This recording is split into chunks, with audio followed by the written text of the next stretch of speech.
Kualitas hidup beriman, suatu perenungan inspiratif. Berbicara tentang kualitas, berbicara tentang bobot atau mutu dari sesuatu yang dapat diukur dengan nilai baik dan buruk. Sesuatu dikatakan berkualitas apabila memiliki nilai-nilai kebaikan yang sudah melewati tahap pengujian yang ketat untuk mengukur kadar kebaikan yang dikandungnya.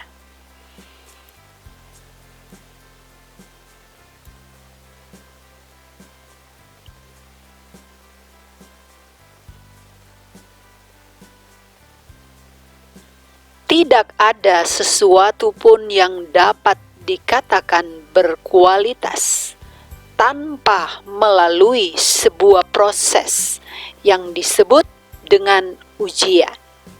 Ujian akan menentukan apakah sesuatu layak ditingkatkan statusnya atau tidak.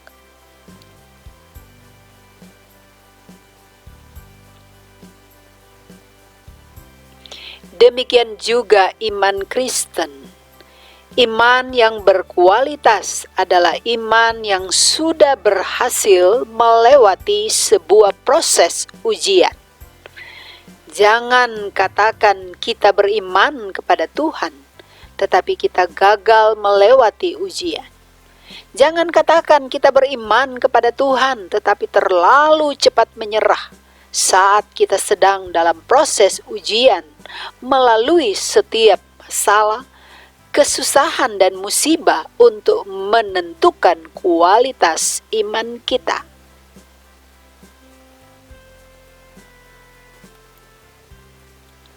Memang tak seorang pun dapat melihat kadar iman orang lain. Namun kita bisa melihatnya dari perilaku hidup seseorang. Iman mempengaruhi perilaku hidup seseorang. Iman yang berkualitas tentu saja akan membuahkan ucapan, karakter, dan tindakan yang berkualitas.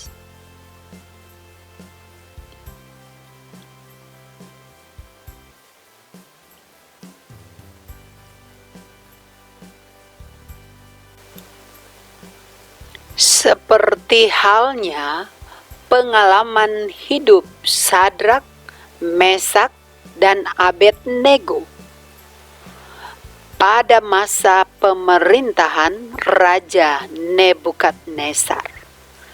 Ketika iman mereka kepada Allah diuji, apakah harus menyembah patung emas supaya mereka selamat dari perapian yang menyala-nyala, atau menolak menyembah patung dengan resiko terbakar dalam perapian yang menyala-nyala?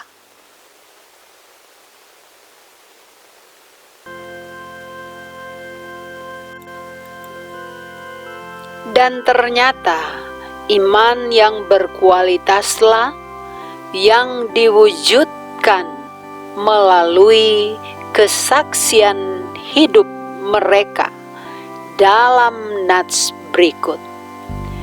Jika Allah kami yang kami puja sanggup melepaskan kami, maka Ia akan melepaskan kami dari perapian yang menyala-nyala. Dan dari tanganmu, ya Raja. Tetapi seandainya tidak, hendaklah tuanku mengetahui, ya Raja, bahwa kami tidak akan memuja dewa Tuanku dan tidak akan menyembah patung emas yang Tuanku dirikan itu.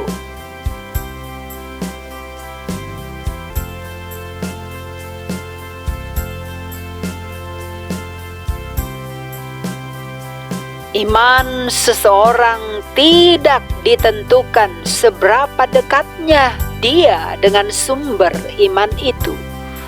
Bisa jadi orang yang begitu dekat dengan Tuhan, punya relasi dengannya melalui kesetiaan membaca kitab suci, berdoa dan melakukan pelayanan di gereja, tapi tidak memiliki kualitas iman yang terwujud dalam kualitas hidup. Karena masih senang bergosip, pembohong, pendendam, sulit memahami orang lain, suka iri hati, sombong, dan lain-lain.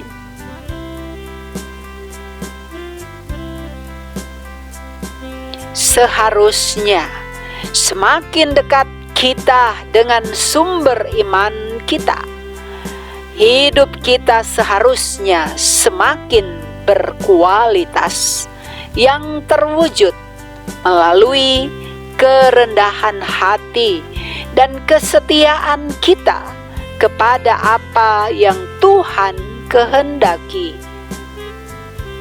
Kita kerjakan bukan apa yang kita kehendaki untuk dikerjakan, meskipun taruhannya nyawa kita sekalipun. Tuhan memberkati saudara-saudari sekalian. Sampai berjumpa pada perenungan inspiratif yang akan datang.